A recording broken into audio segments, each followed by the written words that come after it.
Bedtime is supposed to be a happy event for a tired child. For me, it was terrifying. While some children might complain about being put to bed before they have finished watching a film or playing their favorite video game, when I was a child, nighttime was something to truly fear. Somewhere in the back of my mind, it still is. As someone who is trained in the sciences, I cannot prove that what happened to me was objectively real, but I can swear that what I experienced was genuine horror. A fear which, in my life, I'm glad to say, has never been equaled. I will relate it to you all now as best I can. Make of it what you will, but I'll be glad to just get it off of my chest. I can't remember exactly when it started, but my apprehension towards falling asleep seemed to correspond with my being moved into a room of my own. I was 8 years old at the time, and until then I had shared a room, quite happily, with my older brother. As is perfectly understandable for a boy 5 years my senior, my brother eventually wished for a room of his own, and as a result, I was given the room at the back of the house. It was a small, narrow, yet oddly elongated room, large enough for a bed and a couple of chests of drawers, but not much else. I couldn't really complain because, even at that age, I understood that we did not have a large house, and I had no real cause to be disappointed, as my family was both loving and caring. It was a happy childhood, during the day.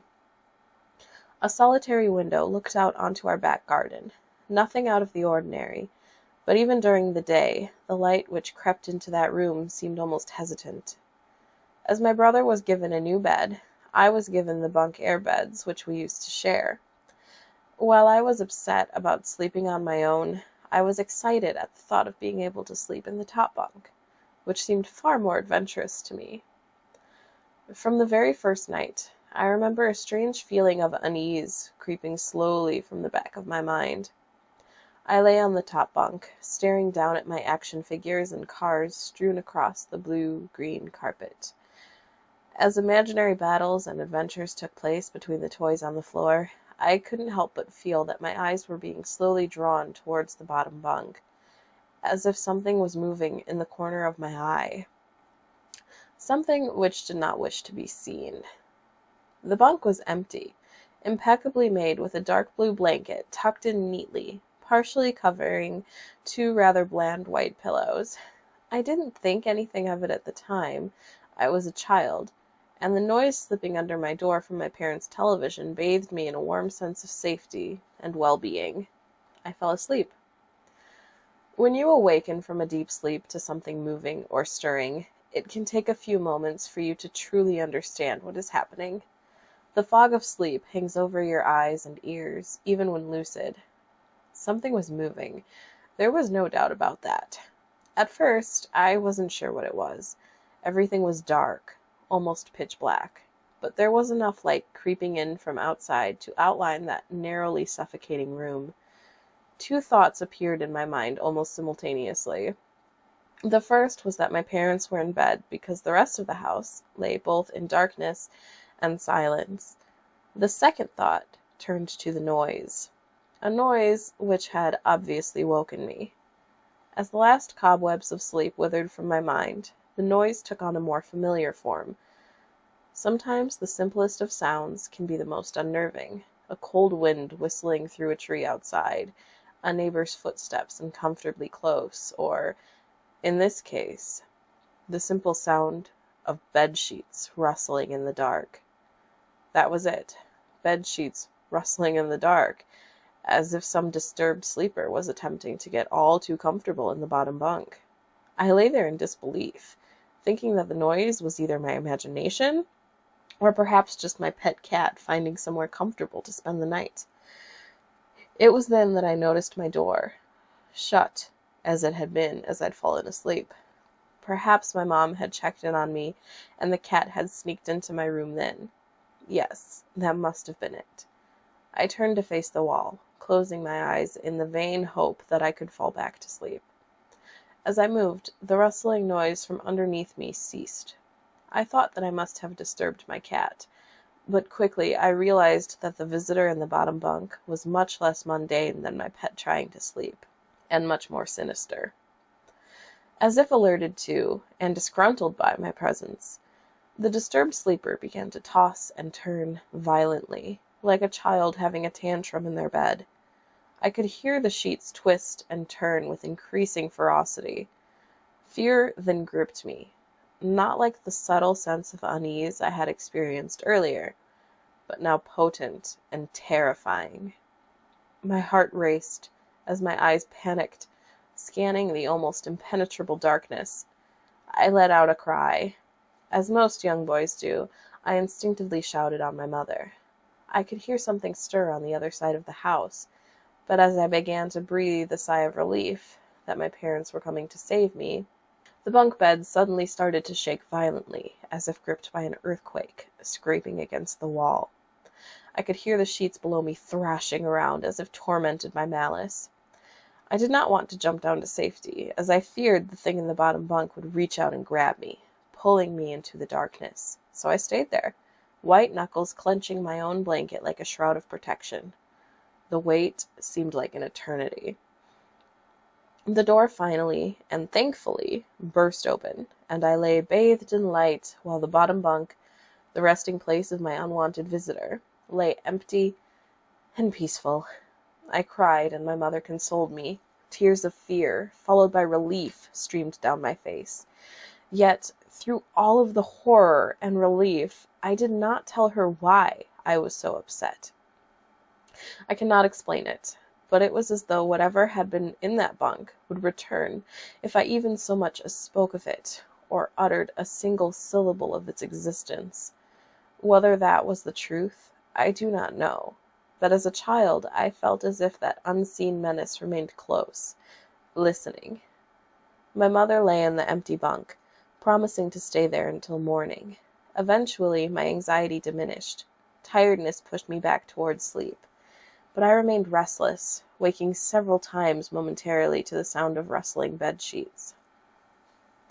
I remember the next day wanting to go anywhere, be anywhere, but in that narrow, suffocating room. It was a Saturday, and I played outside, quite happily, with my friends. Although our house was not large, we were lucky to have a long, sloping garden in the back. We played there often, as much of it was overgrown, and we could hide in the bushes, climb in the huge sycamore tree which towered above all else, and easily imagine ourselves in the throes of a grand adventure in some untamed, exotic land. As fun as it all was, occasionally my eye would turn to that small window, ordinary, slight, and innocuous. But for me, that thin boundary was a looking-glass into a strange, cold pocket of dread. Outside, the lush green surroundings of our garden, filled with the smiling faces of my friends, could not extinguish the creeping feeling clawing its way up my spine, each hair standing on end. The feeling of something in that room, watching me play, waiting for the night when I would be alone, eagerly filled with hate. It may sound strange to you, but by the time my parents ushered me back into that room for the night, I said nothing. I didn't protest. I didn't even make an excuse as to why I couldn't sleep there. I simply and sullenly walked into that room, climbed the few steps into the top bunk, and then waited. As an adult, I would be telling everyone about my experience, but even at that age, I felt almost silly to be talking about something which I really had no evidence for. I would be lying, however, if I said this was my primary reason. I still felt that this thing would be enraged if I so much as spoke of it. It's funny how certain words can remain hidden from your mind, no matter how blatant or obvious they are. One word came to me that second night, lying there in the darkness alone, frightened, aware of a rotten change in the atmosphere, a thickening of the air, as if something had displaced it. As I heard the first casual twists of the bedsheets below, the first anxious increase of my heartbeat at the realization that something was once again in the bottom bunk, that word, a word which had been sent into exile, filtered up through my consciousness, breaking free of all repression, gasping for air, screaming, etching, and carving itself into my mind. Ghost. As this thought came to me, I noticed that my unwelcome visitor had ceased moving. The bedsheets lay calm and dormant, but they had been replaced by something far more hideous. A slow, rhythmic, rasping breath heaved and escaped from the thing below. I could imagine its chest rising and falling with each sordid, wheezing, and garbled breath. I shuddered, and hoped beyond all hope that it would leave without occurrence. The house lay, as it had the previous night, in a thick blanket of darkness. Silence prevailed, all but for the perverted breath of my as yet unseen bunkmate. I lay there terrified. I just wanted this thing to go, to leave me alone. What did it want? Then something unmistakably chilling transpired. It moved. It moved in a way different from before. When it threw itself around in the bottom bunk, it seemed unrestrained, without purpose, almost animalistic. This movement, however, was driven by awareness, with purpose, with a goal in mind.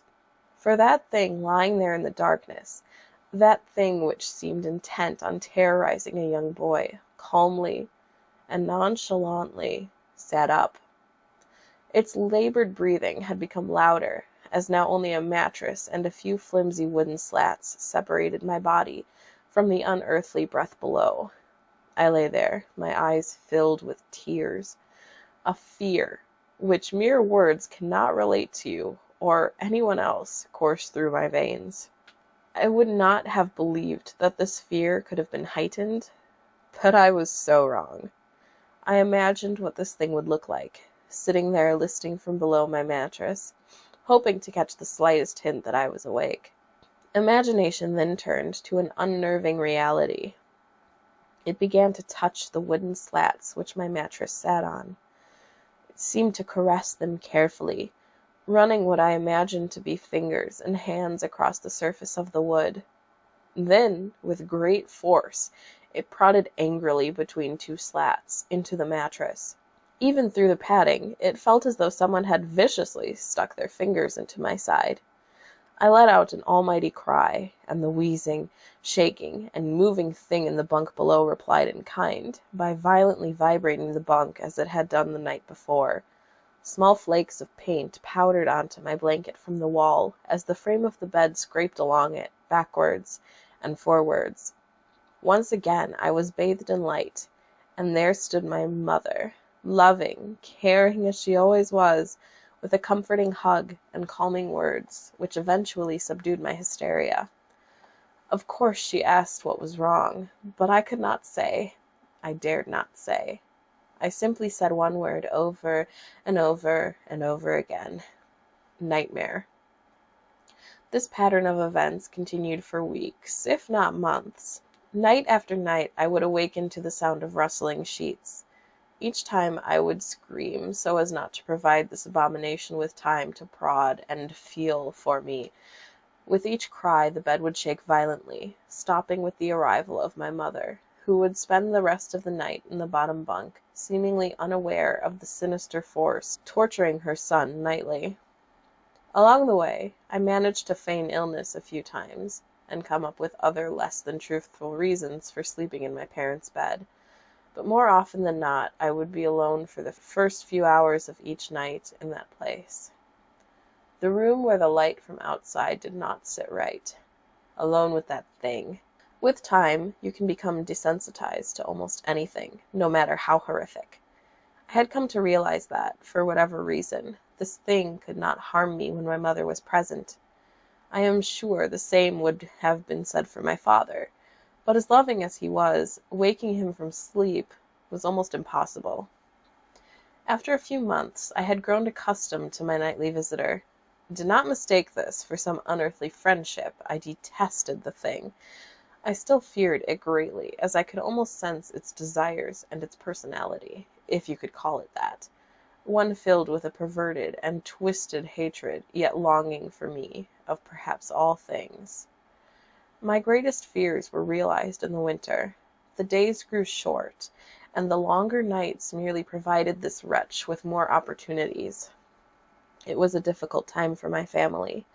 My grandmother, a wonderfully kind and gentle woman, had deteriorated greatly since the death of my grandfather.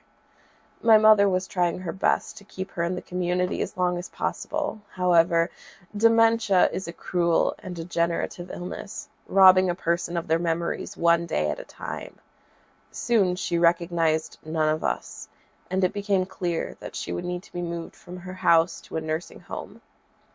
Before she could be moved, my grandmother had a particularly difficult few nights, and my mother decided that she would stay with her.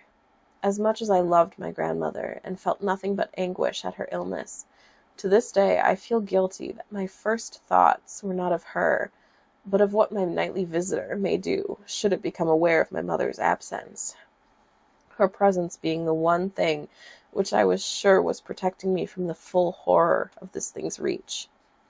I rushed home from school that day and immediately wrenched the bed sheets and mattress from the lower bunk, removing all of the slats and placing an old desk, a chest of drawers, and some chairs which we kept in a cupboard where the bottom bunk used to be.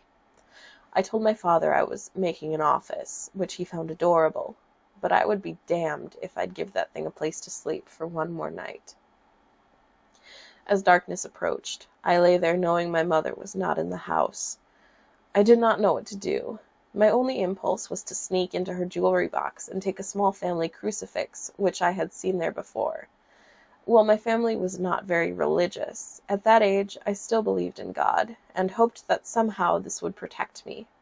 Although fearful and anxious, while gripping the crucifix under my pillow tightly in one hand, sleep eventually came, and as I drifted off to dream, I hoped that I would awaken in the morning without incidents. Unfortunately, that night was the most terrifying of all. I woke gradually. The room was once again dark. As my eyes adjusted, I could gradually make out the window and the door and the walls, some toys on a shelf, and even to this day I shudder to think of it, for there was no noise, no rustling of sheets, no movement at all. The room felt lifeless, yet not empty. The nightly visitor, that unwelcome, wheezing, hate-filled thing which had terrorized me night after night, was not in the bottom bunk. It was in my bed. I opened my mouth to scream, but nothing came out. Utter terror had shaken the very sound from my voice. I lay motionless. If I could not scream, I did not want to let it know that I was awake. I had not yet seen it. I can only feel it. It was obscured under my blanket. I could see its outline, and I could feel its presence, but I dared not look. The weight of it pressed down on top of me, a sensation I will never forget. When I say that hours passed, I do not exaggerate. Laying there motionless in the darkness, I was every bit a scared and frightened young boy. If it had been during the summer months, it would have been light by then, but the grasp of winter is long and unrelenting, and I knew it would be hours before sunrise, a sunrise which I yearned for. I was a timid child by nature, but I reached a breaking point, a moment where I could wait no more, where I could survive under this intimately deviant abomination no longer. Fear can sometimes wear you out, make you threadbare, a shell of nerves, leaving only the slightest trace of you behind. I had to get out of that bed. And then I remembered. The crucifix! My hand still lay underneath the pillow, but it was empty. I slowly moved my wrist around to find it, minimizing as best I could the sound and vibrations caused. But it could not be found. I had either knocked it off of the top bunk, or it had, I cannot even bear to think of it, been taken from my hand. Without the crucifix, I lost any sense of hope. Even at such a young age, you can be acutely aware of what death is, and intensely frightened of it. I knew I was going to die in that bed if I lay there, dormant, passive, doing nothing. I had to leave that room behind, but how? Should I leap from the bed and hope that I make it to the door? What if it's faster than me? Or should I slowly slip out of that top bunk, hoping to not disturb my uncanny bedfellow? Realizing that it had not stirred when I moved, trying to find the crucifix, I began to have the strangest of thoughts. What if it was asleep? It hadn't so much as breathed since I had woken up. Perhaps it was resting, believing that it had finally got me, that I was finally in its grasp. Or perhaps it was toying with me. After all, it had been doing just that for countless nights, and now with me under it, pinned against my mattress, with no mother to protect me, maybe it was holding off, savoring its victory until the very last possible moment, like a wild animal savoring its prey. I tried to breathe as shallowly as possible, and mustering every ounce of courage I could, I reached over slowly with my right hand and began to peel the blanket off of me. What I found under those covers almost stopped my heart. I did not see it, but as my hand moved the blanket, it brushed against something. Something smooth and cold. Something which felt unmistakably like a gaunt hand. I held my breath in terror, as I was sure it must now have known that I was awake. Nothing. It did not stir. It felt dead.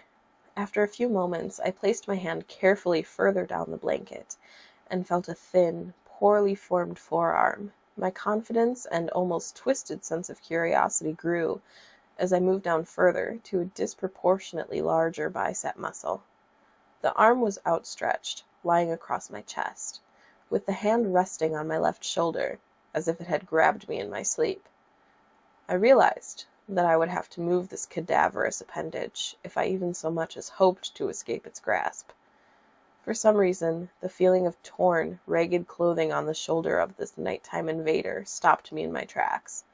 Fear once again swelled in my stomach and in my chest as I recoiled my hand in disgust at the touch of straggled, oily hair. I could not bring myself to touch its face, although I wonder to this very day what it would have felt like. Dear God, it moved. It moved. It was subtle, but its grip on my shoulder and across my body strengthened. No tears came, but God, how I wanted to cry. As its hand and arm slowly coiled around me, my right leg brushed along the cool wall, which the bed lay against. Of all that happened to me in that room, this was the strangest. I realized that this clutching, rancid thing which drew great delight from violating a young boy's bed was not entirely on top of me. It was sticking out from the wall, like a spider striking from its lair. Suddenly, its grip moved from a slow tightening to a sudden squeeze. It pulled and clawed at my clothes as if frightened that the opportunity would soon pass. I fought against it, but its emaciated arm was too strong for me. Its head rose up, writhing and contorting under the blanket. I now realized where it was taking me, into the wall. I fought for my dear life. I cried, and suddenly my voice returned to me, yelling, screaming. But no one came. Then I realized why it was so eager to suddenly strike, why this thing had to have me now. Through my window, that window which seemed to represent so much malice from outside, streaked hope, the first rays of sunshine. I struggled further, knowing that if I could just hold on, it would soon be gone.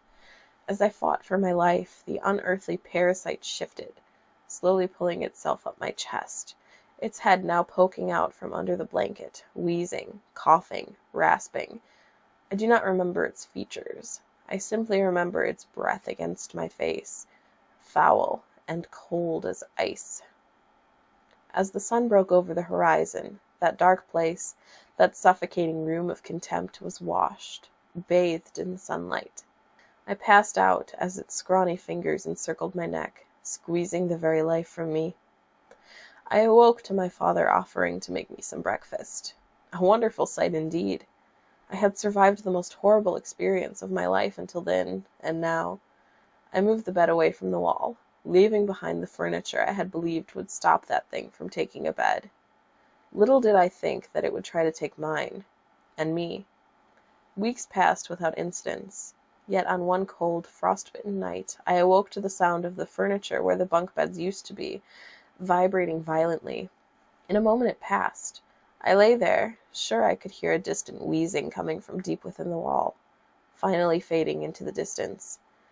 I have never told anyone this story before. To this day I still break out in a cold sweat at the sound of bedsheets rustling in the night, or a wheeze brought on by a common cold. And I certainly never sleep with my bed against a wall. Call it superstition if you will, but as I said, I cannot discount conventional explanations such as sleep paralysis, hallucination, or that of an overactive imagination. But what I can say is this. The following year I was given a larger room on the other side of the house, and my parents took that strangely suffocating, elongated place as their bedroom. They said they didn't need a large room, just one big enough for a bed and a few things. They lasted 10 days. We moved on the 11th. Part 2. After writing my account of an horrific experience I had as an 8-year-old child, many have encouraged me to speak about the aftermath. I've been hesitant to do so, as I have felt unsettled since I broke my silence. Sleep has not come easy to me these last few nights. My skepticism, however, remains resilient, and as such, I will tell of what I experienced in the other room. This won't be as long, as what occurred only took place over a few days, but that was more than enough for me. If you recall, after that unwelcome nightly visitor left me, I was moved into another bedroom a year later. This room was much larger than the previous one, and had a warm and welcoming atmosphere to it. Some places feel bad. The room before felt foul, but this one did not. Thankfully, I was given a normal bed. The previous one was taken apart and thrown out. A welcome sight, I might add. I loved my new room. I enjoyed the space for all of my toys. I was happy that the place was large enough to have my friends drop by. But most of all, I was relieved to just be out of that uneasy, foreboding part of the house. On the first night, I slept more soundly than I had for a long, long time. Of course, I still moved my bed several feet from the wall. I told my mother that I and my friends liked to use the gap between the bed and wall as a hiding place when we were playing. I awoke the next day feeling refreshed and relaxed. As I lay there watching some of my favorite cartoons on a small portable television, I noticed something odd. An old dark brown armchair, which had always been there, sat at the foot of my bed, large and looming. It was frayed and worn, having been given to us as part of a suite by my cousin, but it had been used many times even then. The chair itself was not unusual, but what unsettled me was that I could have sworn that before I had went to sleep, the chair had been facing away from the bed. Now, in the cold light of day, the chair was facing me. I assumed one of my parents had moved it while I slept, probably looking for something which had been left there before we switched rooms. The second night was not as restful. It was around 11 p.m., and I could hear my parents' television from the other side of the house. The room was largely in darkness, the only illumination an orange hue drifting through my window from the streetlights outside. I lay there content until I heard something quiet, yet unmistakable. At first, I thought it was the sound of my own breath, exhaling and inhaling as I rested. But when I stopped for a moment, the quiet, almost inaudible sound of someone else in the room breathing in and out did not cease. It continued, rhythmically, and without pause. I lay there in the darkness, but while I was still recovering from the terror instilled in me from my experiences in my previous bedroom, I was not entirely afraid. The breathing was so distant, and unlike the wheezing I had heard during my encounter with that thing in the wall, that I remained calm. And even at that early age, I believed that it was so subtle that it was probably my imagination playing tricks on me. Still, I took no chances. I stepped out of bed, walked across the room, and turned the light on. The sound had gone. I stared at that old worn armchair facing the foot of my bed, which was within reaching distance of where I slept, and turned it around to face the other way. I had no real reason to do so, but something about it sitting there filled me with dread. The third night, I was not so fearless. Again, I awoke in darkness. Lying on my back, I stared up at the ceiling, which seemed to happily absorb the dim orange light from the street. The tree outside my window swayed in the calm breeze, casting a strange collection of improbable moving shadows across the room. I could hear nothing but the long and distant hum of the city's night traffic.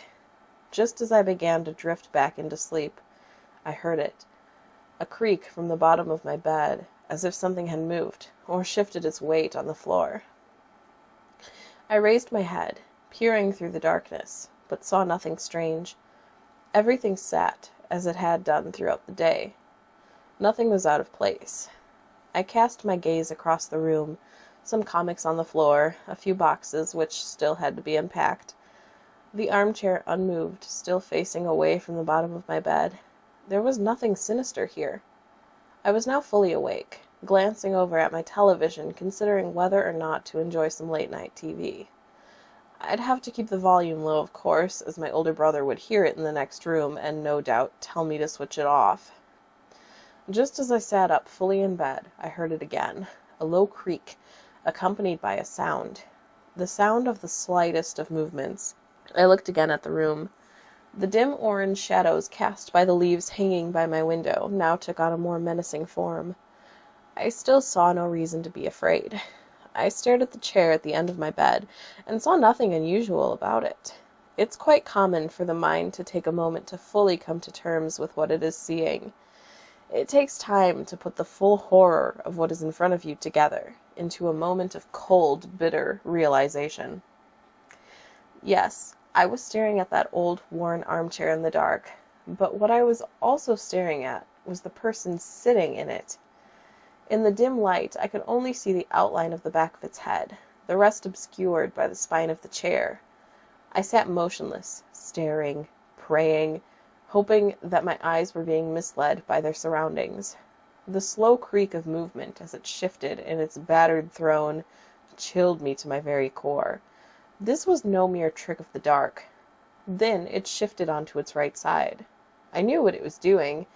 It was turning to look at me. It was difficult to make out, for even in that room it seemed darker than everything around it.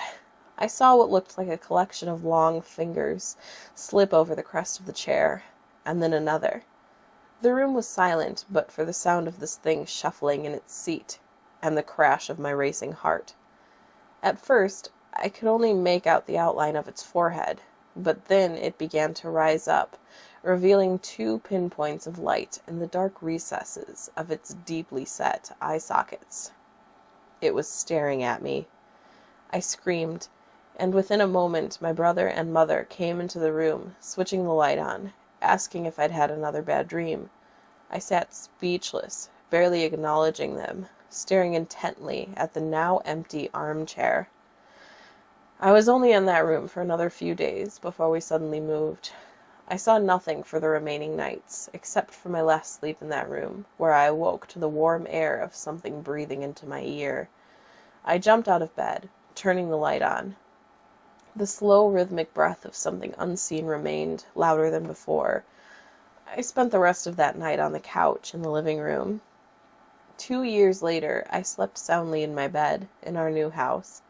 There had been no other incidences, and I was sure I had left behind whatever strangeness had plagued me in that little average suburban home. I was, however, left one parting gift, my tormentors, and in my opinion the watcher in that armchair was a different entity to that thing in the elongated room, had one less surprise in store for me. Like an animal claiming its territory, I was not entirely out with their grasp. For one last, terrifying moment, I felt the presence of those things. I lay there sound asleep, 2 years since those horrifying experiences. I was in the throes of a nightmare, and suddenly, happily found myself awake, safe and sound in my bed. The room was darker than usual. I breathed a sigh of relief, as one does when waking from a nightmare. But the room was so dark. I could see nothing at all, as if something had snuffed out the light. I chuckled to myself, realizing that I must have pulled my blanket up and over my face while sleeping. The cotton blanket felt cool against me, but the air was a little too warm, almost stifling. Just as I was about to remove the blanket for some air, I heard it. For the last time, I heard it. the rhythmic breathing of the watcher at the end of my bed. Fear gripped me, followed by anger and despair. Why could I not be left alone? I then did something most peculiar. I decided to speak to it. Perhaps this thing did not mean to harm me. Perhaps it was unaware of the terror it had caused. Surely a young boy deserved some mercy. As the breathing grew louder and closer, I began to cry. I could feel its presence on the other side of the blanket, its breath hanging over me like a stagnant wind. Through the tears, I uttered 2 words. Words which surely would put an end to all of this. Please stop. The breathing began to change. It became more animated, quicker, somehow. I could hear something shuffling next to me, standing close by. The breathing then moved, first back to the foot of my bed, and then slowly across the room, through the door, into the hallway, and then gone. Half crying, half elated, I lay in the still darkness, my face still covered by the blanket. You may consider this a victory of some sort, but I do not.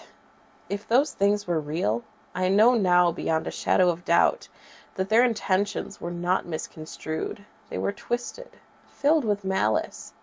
I would normally never use such a word to describe anything, but it's as close to evil as I hope I ever come. How do I know that? I'll tell you how.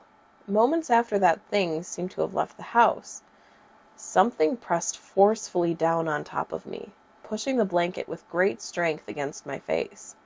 I could feel a large hand with long, thin fingers wrapping the covers around my skull, its nails imprinted upon me like razor-sharp ridges.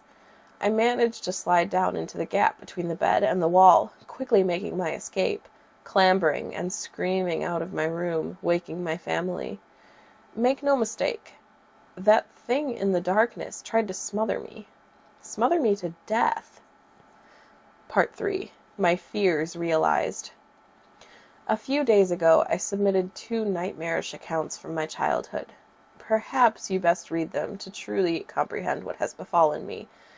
I had been compelled to silence, gripped by the irrational fear that somehow, even after all of these years, should I speak of it, that those things would seek me out and once again wreak havoc on my life. In the name of science and reason, I confronted those fears and set out to vanquish those tormented memories once and for all by sharing them with others, exposing them for what I believed they were, the delusions of a troubled child. I have held on to my skepticism and rationality for dear life. I have allowed them to define me, but this morning I was presented with verifiable physical evidence. Evidence of what? I do not know, but it cannot be ignored, and it seems strange to me that the last few days have been so tainted by apprehension and misfortune after finally breaking my silence, that I can no longer rely upon entirely conventional explanations. In the wake of sharing those traumatic experiences I had as a child, I have been plagued by an overwhelming sense of unease. Initially, I attributed this to the fear I had experienced in simply recounting and reliving those terrible events in my mind. But as the days passed, it felt like so much more. A feeling of impending doom consumed my every thought. While sleep came to me, rest did not. Each morning I awoke, my nerves on edge, as if deprived of sleep for an age. Nothing overtly frightening happened during the first few nights. No visitation, no unwelcome bedfellows, no wheezing breaths reaching out from deep within my bedroom walls. But I had that distantly familiar feeling of not being alone. Do not misunderstand. I did not sense someone in the room with me. I did not hear, smell, or feel anything remotely supernatural. But throughout my days and nights, I have sensed something subtle, almost on the periphery of my awareness. The feeling that something is on its way, something is coming, like the first few stagnant blasts of air from a subway tunnel, heralding the arrival of a lurching, unstoppable monstrosity. Surprising, yet expected. My sense of unease grew with each passing day, pushing its way under my skin, deep into my mind like some form of cancerous infection. I tried to focus my attention on various writing projects in a vain attempt to fill my mind up to the brim with other thoughts, hopefully leaving no room for those contaminated memories. But those thoughts came to me nonetheless. My anxiety gained momentum until I could think of nothing else. I had to do something. I had studied psychology for years at university. With this, I knew that anxiety is often the result of a loss of control, and that one of the most effective ways to combat it is to empower oneself. This is what I intended to do. Call it foolhardy, but I was going to go back to that place, that house where those terrible events took place. I was going to confront those memories and expose them for what they were. Nonsense. It was an hour's drive to my old home, but it was one filled with elation. I was confident, at ease, happy. I was in control now, and nothing was going to get in my way from showing that the place I had feared my entire life was nothing but an average, humdrum, harmless little suburban house. Gleefully negotiating the country roads and the motorway, finally I made it to the city. Gradually, the streets began to take on a familiar appearance. Memories of playing in that neighborhood came flooding back to me. A play park with my favorite slide, an ash pitch where we used to play football, my schoolyard filled with hide-and-seek, and friendships long since abandoned, but never forgotten. My mind wandered through those memories like a prodigal son walking home. Wandered so much, so that before I realized it, I was pulling into the street where I had once lived. The road was long and disappeared far into the distance, finally entering into a sharp, blind turn. It was an old neighborhood, and had been planned and built long before the advent of the car. This was evident by the narrowness of its roads, creating a strangely claustrophobic feeling, as if the houses on each side rose up, leering at passers-by. I slowed my speed and cast my eye over each house that I passed. It was a uniform place, with every house looking not dissimilar. My heart suddenly began to beat faster as a cold chill crawled up my spine. There it was. There was the house. It was late afternoon, and the street was quiet, almost lonely. I stared at that little place, wondering how such an ordinary home could have instilled so much fear in me. I had initially intended to only look at the house from afar, confirming it to me as a material construction, entirely explicable, and removed from anything uncanny. But as I parked, I took a deep breath, and before I knew it, I was out of my car, walking towards that old metallic gate, its once bright floral shapes now darkened by age, flaking deep green paint, revealing nothing but rust underneath. I ran my fingers over its uneven top, and with a subtle gasp, I pushed it open. Walking along the path, I was shocked at how disused the garden was. I thought to myself how much of a waste of a good lawn it was, which was all but obscured by a thick mosaic of weeds and other invasive species. But as I neared the house, I realized why. It was unoccupied. Once again, a shudder crept through me, but as my anxiety rose up, I crushed it with my rational mantra. The simplest of explanations is usually the correct one. I assumed that due to the current economic climate, that the house had probably just been on the market for some time, and that the owner wasn't too aware of the old sentiment that the first bite is with the eye. But as I looked around, I could see no for sale sign, nor one to let. It genuinely seemed as though this house had been forgotten, abandoned, and left to rot. The windows at the front of the house were filthy and, as such, almost impossible to see through, but as I wandered around to the back of the building, I could see more clearly inside.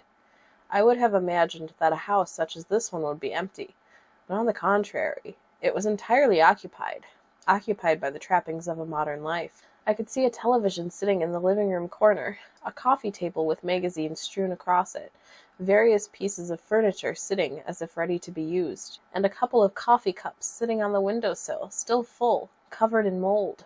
I would have thought that the house was lived in if it was not for a thick layer of dust lying over everything, accompanied by the occasional spiderweb.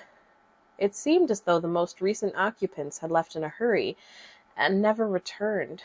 Clambering through a sea of waist-high grass and bushes, I eventually arrived at that innocuous little window at the back of the house. The very sight of it frightened me. But this was a mere memory, and not the strange feeling of being watched from within as I had experienced as a child. Peering in, the room looked eerily familiar. I suppose there is little that can be done with a room so small, so oddly narrow, but through the dirt-covered glass, the room looked almost unchanged from when I had slept in it. A bed, a set of drawers, and what looked like an assortment of toys on the floor. A profound sense of anger washed over me momentarily, but I shook it quickly from my mind. The room was clearly that of a child's, and the thought of that thing harming another innocent filled me with contempt for such a thought, and within me swelled the desire to protect any child from such an abomination. As I gazed at that wall, of which a bed lay alongside it, the hairs on the back of my neck stood up. For a moment, and it was only for the slightest, I thought I saw the blanket on top of the bed move. More than that, through the window pane I could have sworn I heard a wheezing gasp. Closing my eyes tightly, I repeated another scientific mantra. Science does not owe its debts to imagination. Opening my eyes, I saw nothing but an empty bedroom. No foul spirits, no unearthly things, just a room, no more, no less. I breathed a sigh of relief, as if all was well in the world for the first time in many days. You may think that it was wishful thinking, but I genuinely felt that I had shown myself that there was nothing to be scared of other than my overactive imagination. It was starting to get dark, and I wanted to be home before the night. Filled with confidence now that my anxieties were behind me, there was one last thing I needed to do. When we had left that house, we did so in a hurry. As a child, it was disorientating, even frightening to leave everything I knew behind. But there was one thing left which I always wondered about. At the bottom of the garden stood a sycamore tree, which looked to be even older than the house. I was amazed at how unchanged it was. I had grown up, gone on to pastures new, but the old sycamore still stood, wise, warm, almost friendly in its appearance. I think it's a rite of passage for any child to have a place to hide things. It's often their first experience with independence, something removed from any authority figure. For me, my stash was halfway up the old sycamore. I'm sure I must have looked like a fool, but I happily and gleefully climbed the tree with abandon. The configuration of the branches had changed in places, but overall the happy memories of playing amongst the limbs of the old sycamore, of having a little piece of the world to myself away from everyone else, seemed vivid, as it was remarkable how much remained unchanged. Halfway up, I caught my breath and smiled to myself. In the central trunk of the tree lay a hollow. Whether it had been created by an animal, or perhaps the tug of a gale on a weakened branch long ago, I did not know, but it was where I kept things. If I found something which I was sure would be taken from me for being inappropriate, into the hollow it would go. The truth is, though, that the majority of the items inside were not very interesting. Mostly just toys, and rarely exotic pieces of contraband like a slingshot or some smoke bombs. I had no reason to hide the toys, but when I was young it felt adventurous to have a secret. The hollow was dark and filled halfway with rotting leaves, no doubt deposited there from countless autumns. Nevertheless, I reached deep inside to see what remained. I couldn't believe it. I had found a toy that I had hidden there before we moved, all those years ago. I could feel the plastic in my hand, its sharp edges unmistakable, but the leaves and darkness of the hollow obscured its view from me as I struggled to remove it from the thick, wet mixture of rotting leaves and rainwater. It seemed to be caught amongst a collection of small twigs. The reason I was so excited was that I knew when we moved that I had left one of my favorite toys behind, a small, plastic, First World War British soldier. It may not sound like much, but I had grown up on my family's stories of my grandfather's adventures during both wars, and while he had passed away before I was born, I would often act out exaggerated versions of the stories with this small soldier in the role of the hero, my intrepid grandfather. At the time, I thought a hollow the perfect hiding place for a soldier. My delight, however, quickly turned to horror. I felt sick to my stomach, for as I pulled the soldier out, I realized it was not my toy, but something else entirely, stuffed into the back of the hollow amongst the sludge, and now in my hand was the skeletal remains of a small animal. The bones crunched together in my grip, as the few small flakes of hair and flesh left on it putrefied between my fingers. I almost lost my balance as the rotten and potent smell of death escaped through my moist grasp, invading my senses. I climbed back down carefully, dejected. There was nothing else in the hollow. My toy was gone, probably taken by another child during the subsequent years. What remained of the poor animal I buried under some loose earth in the garden. I left that place immediately. Despite my unfortunate encounter in the hollow, I still felt empowered that I had actually plucked up the courage to revisit that place, to see how ordinary it really was, made me feel in control once more of my faculties.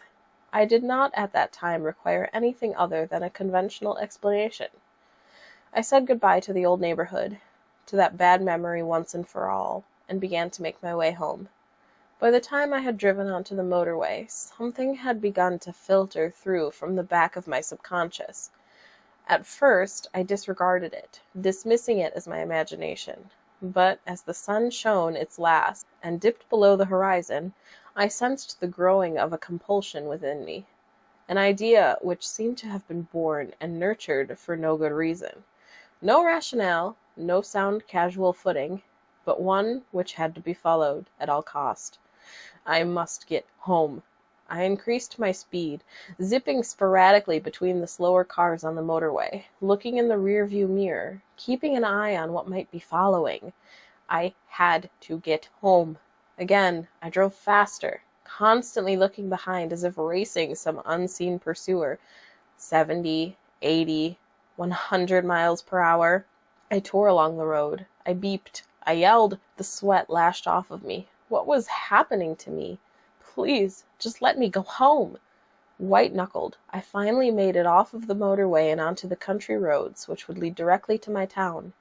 The roads were narrow and wound around the now bleak and ominous countryside. Darkness seemed to blanket the road in front of me. I turned my full beam on and breathed a sigh of relief to see a bright light again, even if artificial. The manic anxiety which had seemed to grip me on the motorway appeared to have diminished. However, I still glared into the rearview mirror more often than I should have, just to make sure that there was nothing following me. What a ridiculous thought! To think of something chasing my car! To put myself and others in danger by speeding down a busy motorway? Madness. Still, madness or not, I had felt compelled to get away as quickly as possible, and even though I had managed to collect my nerves, the loneliness of the road I was on fueled my yearning for my own town, my own street, my own bed. Nervously, I traversed the web-like winding roads which seared through the countryside, feeling relieved at the first sign of a lamppost, of civilization, and of the boundaries of my town. I pulled up outside of my house, switching the engine off, and sat for a moment in silence. I had to stop all of this nonsense. Things coming out of walls, watchers smothering me at night, looking into someone's window like a prowler. All of this was lunacy. Tomorrow I would start afresh. No more writing about my childhood experiences, no more reliving of dread-filled nights, just getting back to normal, carrying out my work, spending time with my girlfriend, and most of all, reaffirming my belief, faith, and confidence in science and rationality. Then the thing in the back seat leaned over, grabbed me by the shoulder, and breathed a foul, rancid breath from deep inside its lungs down the back of my neck. I scrambled for the door, my arms flailing around looking for the lock. Fear possessed me, shook me, a fear I remembered all too well, a fear from all those years ago, lying awake at night in that sickening room. The inside of the car had grown much colder, but that was nothing compared to the icy fingers burrowing into my shoulder. I honestly thought I was going to die, that this thing would finally get its way after all this time. The door handle popped in my panicked grip, and I fell out of the driver's seat onto the pavement. For the briefest of moments, I thought I caught a glimpse of something in the back seat, vague, the form of an old man, yet twisted and distorted, grinning from ear to ear. Luckily, there was no one around. As had there been, I would have appeared a mad fool, for the car was empty. I grabbed the keys from the ignition and booted the door shut with my foot, locking it for the night. I staggered down the path and into my house. I'm not going to lie to you, but I drank myself to sleep last night. You may recall that I said I had evidence, actual physical evidence of something unnatural. You might be wondering what that evidence is.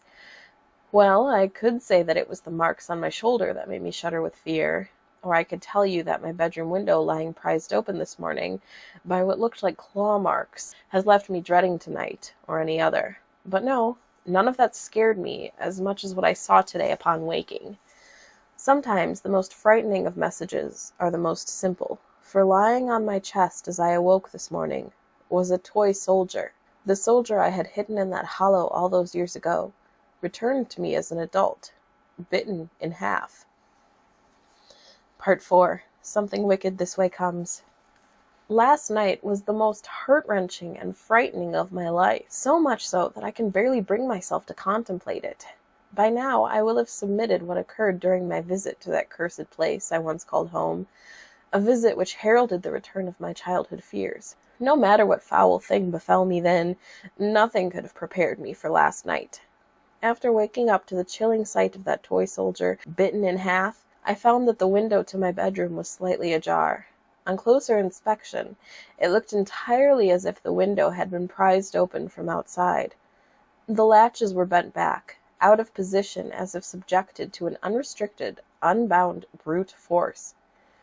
From the outside looking in, I could see 3 indentations where the unwelcome housebreaker had used some kind of tool to leverage the window unnaturally away from its latch. What was peculiar about those markings was that they seemed to cut across the outside of the window frame like an old, uneven razor.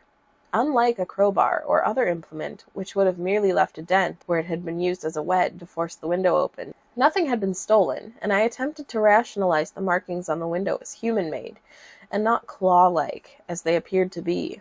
The toy soldier returned to me so violently I could not explain. My heart sank at the very thought of it. I knew it was a message, but it seemed to me to be more of a twisted joke, announcing the arrival of my childhood predator, rather than something to be puzzled over or interpreted. I spent the morning checking each room of my house and its contents. Nothing was missing. I could only hope that whatever that fiend had been in the back seat of my car the previous night, that it had only wished to frighten me one last time, then be on its way. Perhaps its reach would be weakened so far from my childhood bedroom. It is all too easy for any sane person to persuade themselves that a traumatic event is something more benign, but in this instance I could not. That broken toy was not a mere joke, but a promise. A promise that it would return. For what? I did not wish to know. My thoughts naturally tumbled inwards, and back to those terrifying nights I had as a child. I was now reintroduced to the apprehension of bedtime, the longing for the day, and the anxiety of the night. Like an old and relentless enemy, my fear grew throughout the day, festering inside of me, leading to strange and ominous thoughts about the consequences of unwittingly bringing that thing home. Do not misunderstand me. My fear was not simply for my own safety. As a child, I believed that my nightly visitor was transfixed and consumed by wanting me, but I did not feel that my loved ones were in any danger. This, however, had changed. I did worry. This time I did feel nothing but fear for my loved ones, because, you see, I do not live alone. My girlfriend and I moved in together 2 years ago. I have caused enough damage now that I do not wish to speak her name and will simply refer to her as Mary. Mary and I had had a happy existence, and, in fact, we were very much in love. This coming Christmas morning I was going to propose to her, but that beautiful moment has now been bitterly taken away from me by that rancid abomination. I knew that Mary would be home that evening. She works in events and promotion, and as a result is often away from home for days at a time, traveling around the country coordinating various conferences and exhibitions. I do not complain about this, as she and I both know that I am a solitary character, and that the odd few days of solitude normally do me good, allowing me to dive headlong into my writing, absorbing each and every word undisturbed. Despite this, I always miss her, and with the events of the past week, reliving those torturous nights and then allowing them to return, I had missed her far more acutely than I had ever previously done so. She arrived at around 6 p.m., and I greeted her with a smile, a warm embrace, and a passionate kiss. I tried to hide my perturbed state of mind from her, but Mary knows me better than anyone I have ever met, and immediately inquired, "What's wrong?" I tripped and fumbled through my words as I explained to her that I had written a story about my childhood, and that exploring those dark and twisted memories had left me distraught. Mary has an incredibly caring nature, and she immediately laid her suitcase and bags on the floor, sat me down on our couch, and with her soft and gentle way, asked me to talk about the whole ordeal. But I couldn't. I couldn't mention this thing, this wretch which had now found its way to our home, an invisible and twisted invader, which had been led there by my idiotic curiosity. At the time, I felt that she would think me mad, but now I wish I had told her the truth. If there is one thing more damaging to a relationship than a lie, it is a half-truth. Not because it is deceitful, but because it's a corruption of the truth, perverted and abused to suit the teller's needs. I told her my half-truth. I told her about my story, that of the thing in the narrow room and the watcher at the end of my bed, but that is where the truth ended and a lie began. I deliberately and deceitfully mentioned that it was of course just my imagination as a child, and neglected to talk of my experiences of returning to the scene of those depraved crimes. Knowing that she would see the damaged window latch and claw marks, I spun my web as I told a grand tale about waking up to a burglar attempting to break into our house, and having to chase them away. I was quite the hero. I lied to her, and she showed me great sympathy and kindness for my deception. I was embarrassed by the truth then, and I am ashamed of my lie now. If I had been truthful, then perhaps we could have faced this menace together. But instead, that thing took advantage of my dishonesty and put a wedge between us. The events of last night desecrated the most important thing in the world to me. Nighttime arrived in all of its bleakness and was unwelcome. I lay in the darkness, waiting. Mary was sound asleep next to me, each breath a soothing reminder of companionship. But despite my growing aversion to loneliness, I would have no sleep that night. I knew from experience that when my uninvited guest would show itself, it would do so with subtlety, increasing its grip on me with each visitation, as if requiring time to build up its strength. A leech, feeding on my fear for succor. My nerves kept me on edge, which fought back the oncoming onslaught of sleep admirably. In the end, though, biology won, and as my bedside clock lumbered towards 4 a.m., sleep took me, the relaxing blanket of nightly oblivion. Anxiety washed away, my worries a distant memory, sinking deeper into the soft mattress below, and finally into a long-sought-for rest. Sleep, no matter how deep, is rarely all-encompassing, for as I hovered over the cusp of a dream, something began to bother me, something invasive, yet distant. I slowly opened my eyes and allowed them to adjust to the darkness. Mary lay soundly asleep, and I calmed myself by listening to her breathing in the night. Inhale was followed by exhale, again and again, rhythmically, hypnotically. I began to drift towards sleep once more. But no, there it was, something else, distinct yet undefinable. It was distant, out of the way, almost obscured or smothered, as if coming from behind something. I strained my ears in an attempt to define it, but it was all too quiet.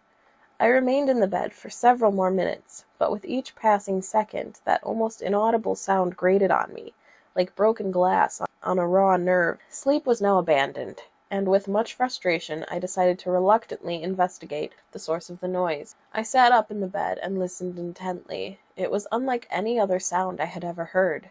Quiet, low, but as my mind adjusted to the noise, I slowly began to piece its nature together. It was most certainly obscured by something, but the closest thing I could relate it to was a repetitive murmur. I heard something similarly previously when I was a child visiting my grandmother in a nursing home, a place which had left an impression on me, seeing the wandering residents confused and of a fractured mind, meandering around the grounds like lost inmates, murmuring repetitively to themselves of days gone past, repeating nonsensical phrases and words. This is what it reminded me of, a continuous stream of indecipherable words, uttered by someone in the throes of confusion. I turned to check on Mary, watching her chest rise and fall with each breath. Assured that she was undisturbed, I left the bed. As I stood up, I recognized immediately that the murmuring was louder. While dark, I had left a light on in the hall, as I always do, which crept under the door and allowed me to view the room in a dim but visible way. I looked around to see if anything was out of place, but the room appeared as expected. My mind ambled back to that night as a child in the second room, when noises could be heard from some unseen yet ever-present menace. I took a step forward, and as I did so, the noise once again grew in volume. While I was still at a loss in deciphering the words, I could now hear the character of the voice. It was old, scratched by age, with a harsh, guttural undertone to it. The words were being repeated at a frantic pace and seemed anxious, yet muffled by some unknown barrier. I was frightened, but I drew strength from Mary being in the room, and with a deep breath filled with trepidation, I took another slow and silent step forward, my bare feet cushioned by the cold floor below. Again, the voice became louder. I wasn't sure if I was imagining it, but I could have sworn that it had become more agitated as I drew closer. The next step I took shook me to my very core, for as that murmuring, garbled voice grew louder still, amongst the rambling, gravelled sound of it, I heard a word which shot an icy shudder through my bone, a word to be feared. It spoke my name. Dear God, it knew my name. To me, it was as if knowing who I was somehow endowed that thing with an unlimited reach, that I may never be rid of it, that it could kill me at any moment. Something suddenly caught my eye, a movement accompanied by a ruffle of cloth. I knew now where that rhythmic, agitated voice originated. I knew now why it was muffled and difficult to decipher. I could now see it, only a few feet in front of me, standing behind the closed curtains. The moon was in its ascendancy outside, and while its glimmer could not entirely penetrate the thick cloth, it could barely and faintly outline the thing watching between my window and the curtains. I cannot now convey the strangeness which then overcame me. My anxiety and terror had heightened, but an unusual compulsion, an untimely sense of purpose took me over. I had to see what it was. I took another tentative step towards the curtains. They swayed slightly as if caught by a breeze, but I could not tell whether the movement had been caused by myself, or the hand of that thing hiding behind a shroud of cloth. I was now close enough to hear its labored breathing, the displacement of fluid at the back of its throat palpable with each inhalation.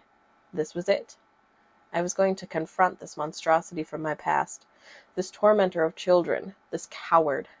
Raising my right hand slowly, I accidentally touched the fabric of the curtain, causing a subtle ripple which parted them momentarily. I gasped, for though that temporary slit, only for a moment, I saw it. My God, how can I describe what was standing there? Even now, I close my eyes and wish that I could erase it from my memory.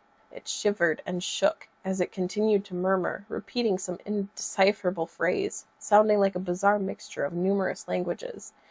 Its emaciated skin stretched over an unnatural frame of brittle and prominent bones, vertebrae, ribs, and other inner workings almost protruding through its paper-thin, pale, languidly pink, and almost bruised-looking husk. As malnourished as it appeared, the stomach was distended in places, and its bony appearance did nothing to diminish the feeling that it was capable of exerting itself with brute, perverted force on any of its victims. Sickness swelled in my stomach. A tainted, offensive smell filled the air, and as it murmured and whispered in the darkness through what sounded like broken, fractured teeth, I could not help but feel pity for this wretch, quivering in the night as if victim of a long starvation. I quickly came to my senses and realized that this thing was not to be pitied, but feared, not to be understood, but exposed. It was not shivering because it was cold. It was shaking with excitement, like a drug addict anticipating their next dose. Standing there contemplating what I had just seen between the curtains, I once again prepared myself to remove its shrouded, clothed protection, and to reveal it for what it was. A cold-hearted vandal, a prowler of the worst kind, a deviant festering in its own delectation. As I once again raised my hand to draw the curtain, something caught my attention. Its incessantly confused, gravelly, and inarticulate whispers squeezed through that broken mouth and uttered the three most terrifying words I have ever heard. "Look behind you." A cold breath slid down the back of my neck. Momentarily I froze, but love is a powerful motivator. Had I been on my own, fear would have taken me, shaking any possibility of resistance from my mind. But with Mary sleeping soundly in the same room as that thing, shielding someone I loved from that wretch was my only thought. I turned around slowly, and as I did so, I could hear its wheezing, gasping, groaning for air. At a quarter turn, I could smell its breath. The stench of death hung in the air, plague-like and foul. And then I heard another voice. It was not that horror in the darkness, but Mary. She let out a scream which startled and distressed me to my very core, a scream which will haunt me for the rest of my days. I turned quickly and laid eyes on it, but it wasn't behind me. It was on the bed. It writhed and rasped, wheezing in delight, its bony spine curved with the anguish of countless years protruding through a ragged, torn piece of cloth which hung loosely over its torso, in a vain attempt to appear almost human. But was it human? Had it once been human? Or was it something so vile, so despicable, so utterly and sorrowfully contemptible that no man or woman could ever attempt to quantify or understand it? I sprung forward towards it, grabbing, hitting, pulling at that thing with every ounce of my strength. Its loose skin slipping through my hands, it squeezed and forced Mary's face into her pillow with glee as its other limbs arched and contorted, tearing at her nightdress, running its long, starved fingers over her naked body with its sordid caress. Mary's screams were muffled by the pillow as I began to fear that she was being suffocated. I shouted. I yelled. I pleaded with that thing to leave her alone, to take me, to do anything it wanted, but that only served to animate the fiend to even greater depths of depravity. It was hurting her, cutting her, my beautiful Mary. Suddenly it stopped attacking her, but it still kept one of its brittle, gangly, and gaunt, yet weighted hands on the back of Mary's head, pushing her face further into the pillow. I had my hands around its putrid neck, trying as best I could to strangle the beast, but my efforts were in vain. Its scrawny frame belied its overpowering strength. I watched in sickly disbelief as it began to run its cadaverous fingers through Mary's hair, slowly and almost with affection. I could now hear the twisting and cracking of bone, the popping of cartilage, the snapping of tendons. Thank God it was not coming from Mary. I was now on its back, with my arm wrapped around its throat, and my chin rubbing against the abrasive skin of its shoulder. As its spine dug sharply into my stomach, it twisted its head in an entirely inhuman way. Its neck clicked and groaned under the strain with every arthritic movement, as if hindered by 1,000 years of rigor mortis. It was now looking at me. I have heard it often said of some people that they cannot see the forest for the trees, but now I truly understand that sentiment. So close was I to its black, icy stare that I could not take in its surrounding features. I increased my grip. I swore. I screamed. I would have torn its throat out if I could have. But it was all in vain, as it continued to run its scrawny fingers through Mary's hair nonchalantly while looking at me. I don't think I will ever truly recover from the sound which seeped out through what I assumed to be its approximation of a grin, a wheezing sigh, a grunt, something which sounded very close to a sinister, otherworldly laugh. As its face touched mine, its eyes stared deep into me. Not even my reflection was returned. 2 looking-glasses into a sanctuary for the dark, devoid of light, happiness, and love. It was staring as if it wished to say something, as if it was trying to communicate a simple idea to me. Malice. With a wrenching, stuttered, and violent movement, it tore an entire fistful of hair from Mary's head, leaving behind it an open wound. And then it was gone. Mary did not scream. She merely whimpered. I turned the bedside lamp on, but no words of care or sympathy would console her. She wept uncontrollably. The bed was soaked in blood, which had seeped out from the numerous scratches on her back, and the large cut where an entire section of her hair had once been. I hugged her, told her that everything would be all right. Then she looked at me. Looking at her tear-filled eyes, I knew what she thought immediately. She thought I had attacked her, that I had done those terrible things to her. Of all the experiences I have had, the look of betrayal, disgust, and contempt on Mary's face will remain the most painful. She is gone, After composing herself, she gathered up some things and left. I tried to explain. I tried to tell her everything that had been happening, but she wouldn't listen. Who would believe such a preposterous story? She simply said that she would not call the police, but that if I ever attempted to contact her, she would do just that. To her, I was the aggressor, not that thing. As she left, she turned to look at me one last time and then burst into tears. I know now that I have lost her forever. The woman I love more than anything on this earth thinks I am a violently hideous human being. If only she could understand that whatever did this, that it was not human, and if it ever was, it had long since abandoned that nature. It was 5 a.m. when Mary left me. It's 9 a.m. now. I am sitting here in the cold light of day at my kitchen table, writing this so that there is some record of what has transpired, so that people know, so that Mary knows, that whatever happens, that whatever occurs from here on in, that it was that despicable creature from my childhood, from that cursed narrow room all those years ago, which rained this misery down upon me, upon us. I must now dispense with the sentiment. I could easily sit here mourning the loss of my relationship with Mary, or I could allow myself to be overcome with fear, to do nothing. But that will simply not do. I can hear the laughter of my neighbors' children outside. At different stages in my life, I remember that same feeling of joy and happiness from something as simple as playing with friends, or climbing a tree, or kissing the woman you love, or even drifting off to sleep at bedtime to dream of what could be in the safety of a happy family home. Memories, only memories. I fear I will never experience that happiness again. This thing has broken me, but I am resolute. Whatever that hideous wretch has in store, whatever it desires to do with me, I will not allow that thing to harm another person, or to invade another child's life, as it did mine all those years ago. I must leave you all now, as there is much to be done before it gets dark, before it returns. My plans are made, and with any luck, they will succeed. I wish I could say we will speak again, but I think that is unlikely. I hope you understand what must be done, because tonight I'm going to kill it.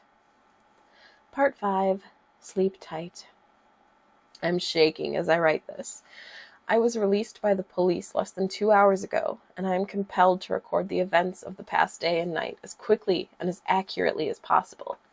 In some ways, I want to forget, but I know that I can't. I know that I should not. For my own sanity, I must divulge what has happened. It's far too important. Should I ever allow myself to be swayed by the mechanical, rational nature of the world once again, these words should serve to remind me that what is unseen is both mysterious and frightening. After Mary left, I knew that I had lost her forever, but rather than be consumed by depression and inaction, I was invigorated by one purpose, by one thought, by one idea that I knew I had to carry out. I had to destroy that thing, for I could not allow the chance that it may one day hurt my loved ones, or desecrate the innocence of another child. I also knew that I faced death, but feeling that I had already lost everything, that was a small price to pay. It is said that revenge is a dish best served cold, but having waited my entire adult life to be rid of this thing, its memory and the shadow that it had cast upon me, I met the proposition of killing this fiend, this corrupt and perverted force, with a smile on my face. That night it would be dead, even if I had to drag it to hell with me. Busying myself for the next few hours, I packed a bag and wrote a letter to Mary and my family explaining what had happened, and that they weren't to blame. I phoned my mother and father, then my brother, just to hear their voices one last time, but I did not let on that I thought I may never speak to them again. My mother's intuition led her to ask if everything was all right. I smiled and told her I loved her, before reluctantly saying goodbye. At about 7 o'clock, I made my way out to the car. The sun had already set, and the street seemed eerily quiet, as if the scene of an unattended funeral. I sat in the driver's seat, leaving the door on the other side open, awaiting my most unwelcome passenger. By 9 o'clock, nothing out of the ordinary had occurred. The place remained deserted. and the cold night air flowing through the open door was beginning to bite. As I sat there, contemplation echoed through my mind. I ruminated on the nature of this cadaverous parasite. One question rose out of a sea of thoughts, towering above all else, unmoving and continuous. Can you kill something which is already dead? I did not know if this was a thing of the grave, or some unworldly specter, which could be considered alive in some way. But just as I was reevaluating my plan, there it was. It was subtle at first, but there was a small, almost indistinguishable shift in the suspension of the car. Had it been any other circumstance, I would have put this down to a gust of wind pushing and pulling at the chassis, but I was all too familiar with that feeling from all those years ago, as the bunk bed would shift slightly with that thing climbing into the bottom bed. I knew its foul calling card. The air grew denser, as if contaminated by some nearby corpse. It was in the car with me. Unseen, yes, but there nonetheless. As I heard the slightest of whispered breaths from the back seat, I leaned over and calmly closed the passenger door. I turned the key in the ignition, and as I pulled out of the street, I could have sworn I heard a quiet, yet distinctly malicious snicker, as of something mocking me. Did it know what I had planned for it? Our destination was not far, but the roaming hills through which our taken country road penetrated rose up and diminished with regularity, a stark reminder of the ominous isolation of night. Occasionally on the way I could hear something from behind, but I refused to look for that thing in the dark. Patience. It would not be long before I would confront it. The irony hit me. I was worried about scaring off the same thing which had terrified and tortured me as a child. I had to be resilient, and so drove carefully and calmly through the countryside, swamped by darkness, hoping that my unearthly passenger would not suspect me. I arrived. The wheels of the car struggled and slid on the undergrowth as I headed off of the narrow country road.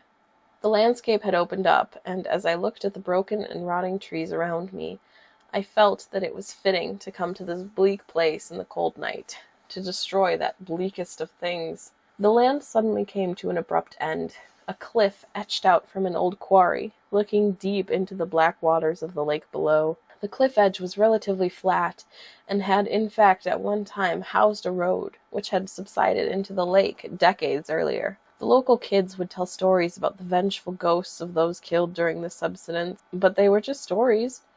Or perhaps they weren't. In the past I would have disregarded such tales, but who would believe mine if I told it to them now? I switched the engine off and parked several meters away from the cliff edge, switching off any lights and composing myself for what would come.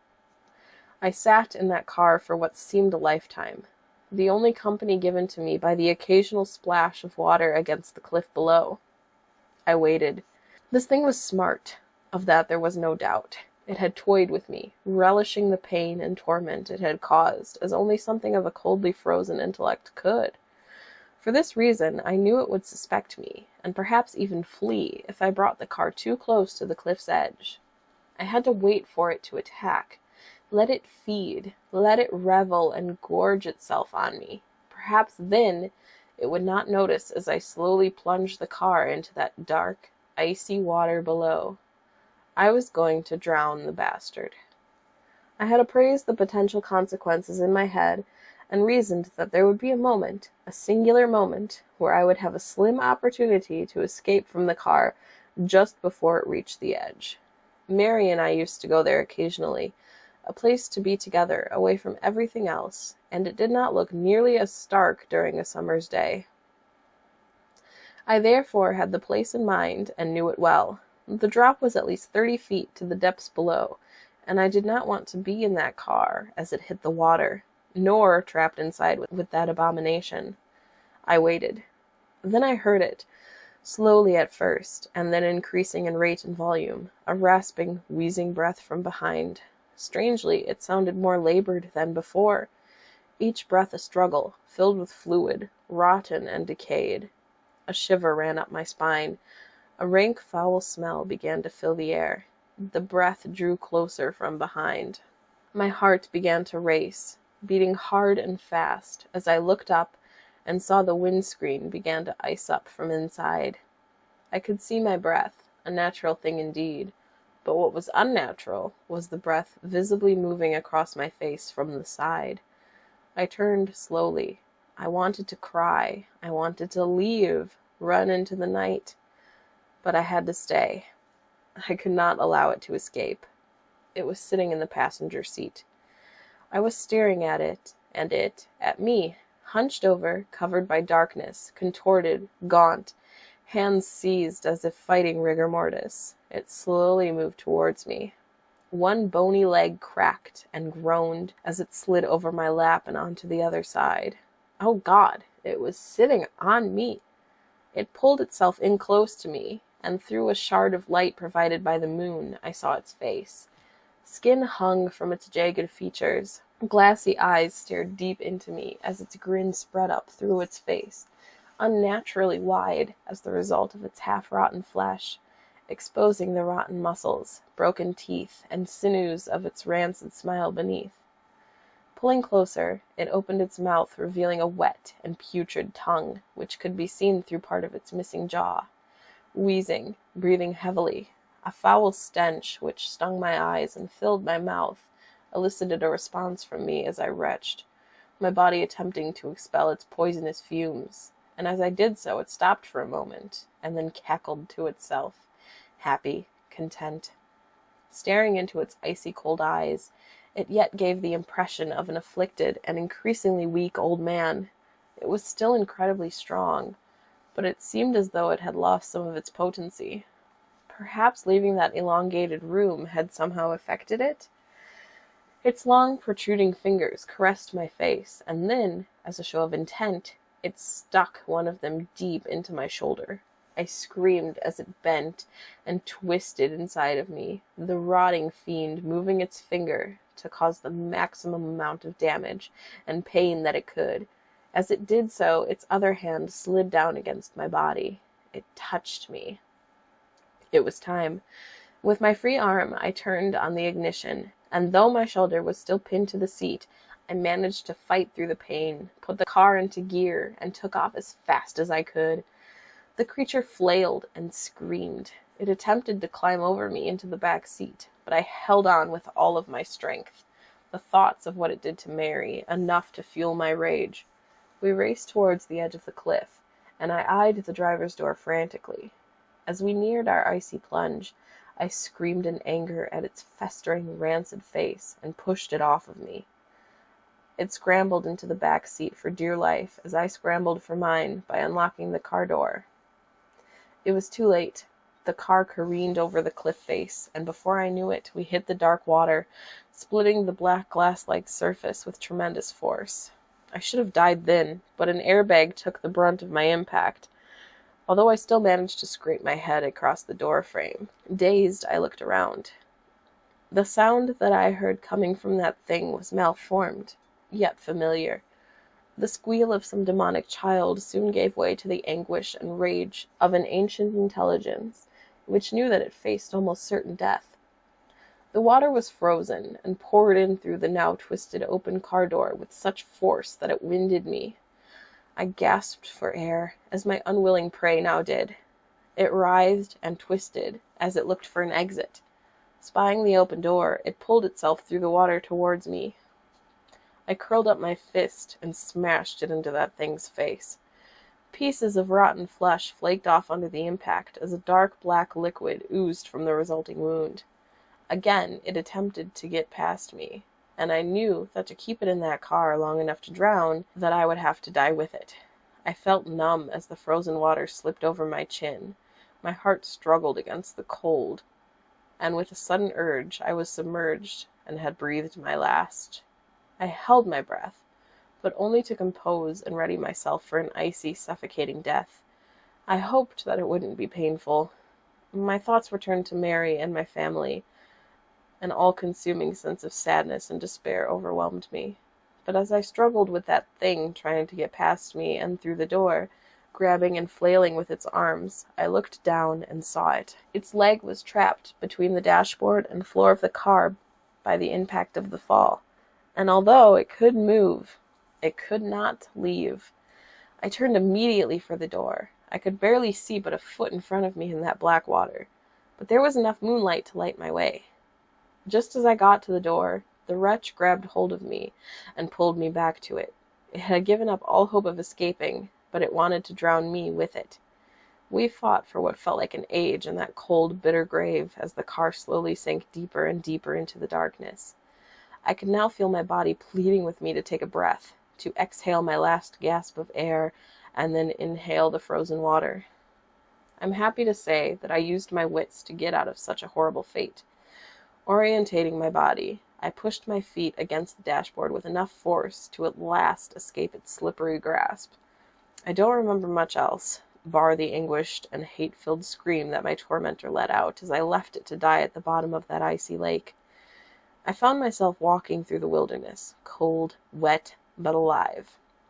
The wound in my shoulder slowed me down, but I kept the bleeding at bay by applying pressure to it with my other hand. It took me 2 hours to walk home, and I'm amazed that I did not collapse from exhaustion or hypothermia. When I saw the familiar sight of the street that I live on, I was filled with a sense of accomplishment, a sense of pride and triumph. I had beaten that thing for once and for all. That is, until I went inside my house and found a trail of large, wet footprints leading from the front door to my bed. Disbelief took me, despair so sharp and so overwhelming that I am unable to convey it with mere words. It was lying in my bed, waiting, a white sheet covering its emaciated body from sight. The human mind is a wonderful thing. Just as you believe your body has reached a level of exhaustion that it cannot recover from, that your emotions are so frayed that you feel you cannot continue, a thought springs, as if miraculous, from a weary mind. Let it rest, for now. I quietly crept through the dark and picked up my wallet, which I had left on the small coffee table in the center of my living room. Leaving the door unlocked, I left to attend to a new plan and returned an hour later. With a moment's preparation, I slipped into the spare room. There I lay in that unsullied bed, waiting.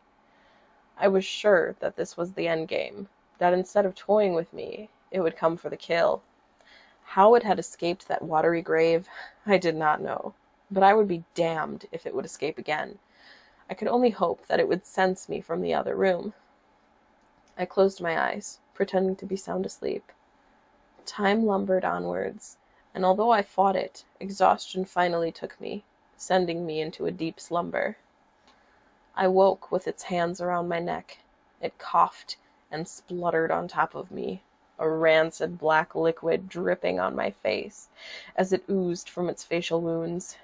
I struggled, gasping for air and hoping that I had the strength in me to escape its grasp.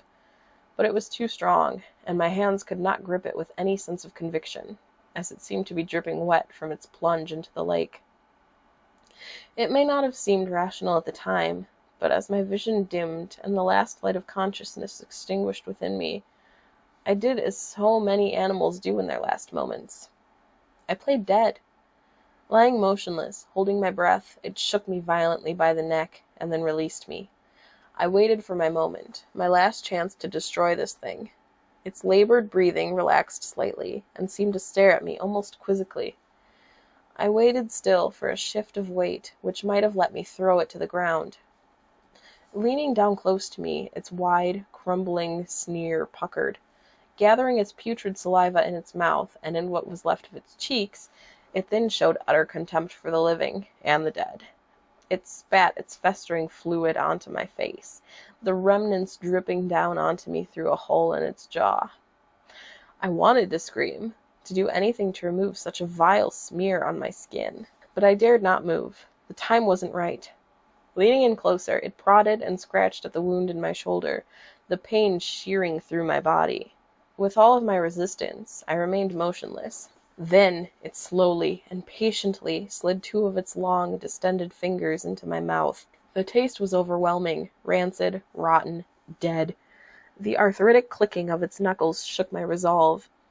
As it arched its back in glee, it suddenly pushed its fingers deep down into my throat.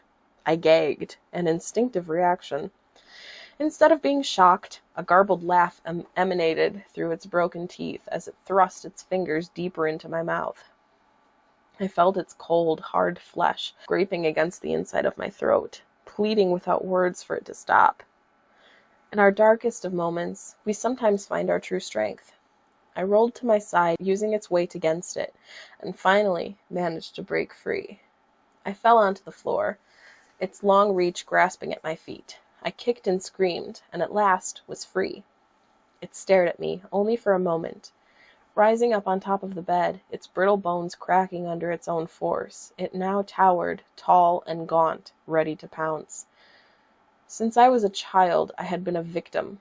It had terrorized me, taken my innocence, attacked Mary, and broken my life. I would not stand for it any more. Sometimes the most dangerous prey is the one who can outthink you, the one that lulls you into a false sense of dominance or superiority, the one who has conquered any fear of you with a sense of anger and betrayal. It had fallen into my trap, one conceived by logic, reason, and an understanding of the world through the eyes of a scientific mind. Fire cleanses all. As it groaned, shrieked, cracked, and contorted, readying itself to pounce, in one swift motion I removed a blanket from the floor, revealing a bucket filled with gasoline, which I had bought in that short time of preparation.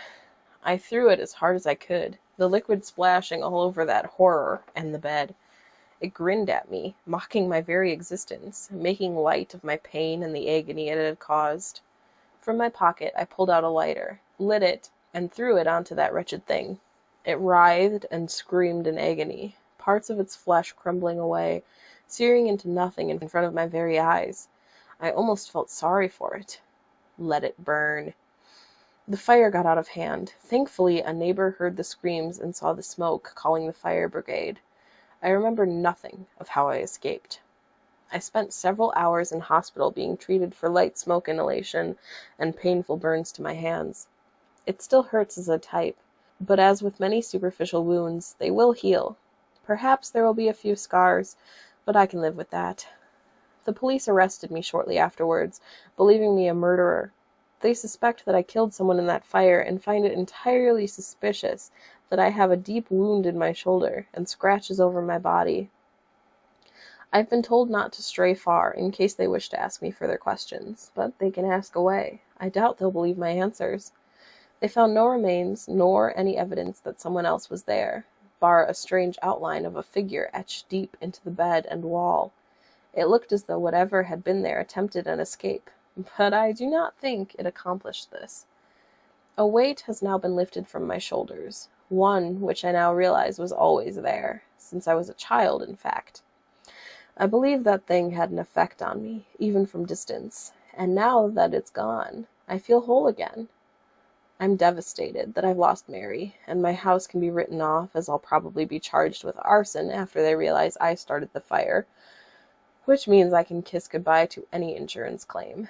My hands ache, as does my shoulder, but my spirit does not. I am writing this from a hotel room. It's small and unassuming, but it will suit my purpose. Tonight I intend to sleep and dream as I did as a child, before that wretch invaded my life. I believe that it was my rationality which saved me, my logical thought which allowed me to destroy such an evil, but I will never escape the conclusion that there is much more to life beyond the veil, out there in the darkness. It's a world I have seen, and do not care to revisit, but tonight I will rest, and tomorrow I will build my life again with the confidence that my unwelcome guest is gone forever. I can feel it. I know it. It'll take time for me to adjust, and perhaps my mind will play a trick or two along the way. It is difficult to abandon the paranoia of a lifetime. I must learn to accept my safety once again. I refuse to be looking over my shoulder for the rest of my days, but I will always be cautious, as I was when I was in the hospital this morning lying on a bed, quiet ward. I thought I felt the bed shake for the briefest of moments, but I know that it was just my imagination. I'm glad I've written down my experiences. It has illuminated much about myself to me, and most importantly, should anyone ever, God forbid, find themselves in a similar situation, then maybe you will know what to do.